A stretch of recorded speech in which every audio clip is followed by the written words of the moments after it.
Hello, it's Pastor Tazz here.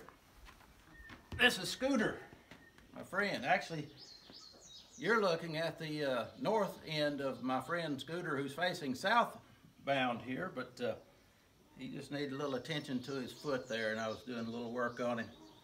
It's pretty amazing when you think about it. You know, old Scooter here, he probably weighs, I don't know, maybe over 1,000 pounds. I weigh less than 200. If he wanted to, he could never let me put that hoof up like that. I just couldn't do it if he didn't trust me. Look at that. Isn't that amazing that they even let us do that?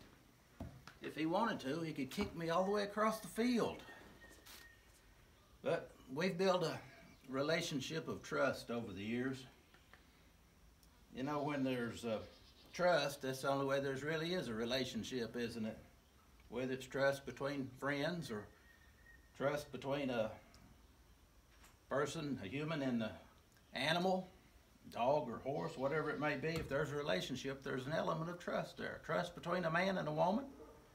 And most of all, there's got to be trust between God and the human if there's going to be a relationship. You know, when these horses are young, they don't know what's going on a lot of times, and they haven't built up that trust yet, and they're kind of dangerous. They don't even want you to touch their foot, and you have to learn, and at first they'll kind of get to where they're real timid. They'll hand you the foot, and they'll jerk it away. They'll hand it to you, and they'll jerk it away.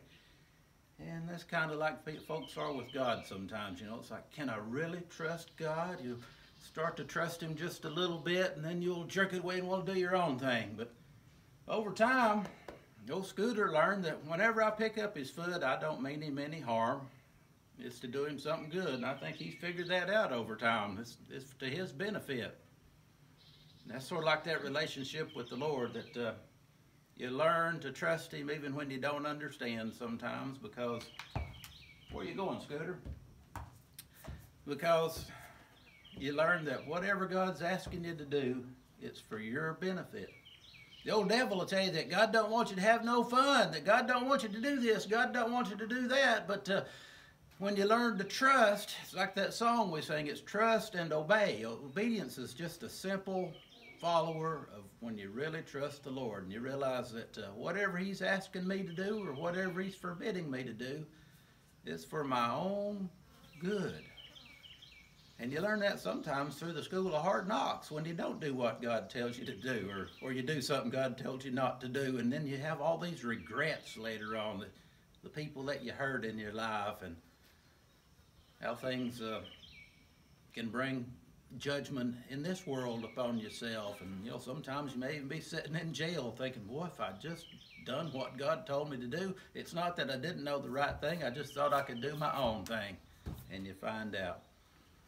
I hope you're learning to trust and obey the Lord, because like the song says, there's no other way to be happy in Jesus but to trust and obey. See you next week.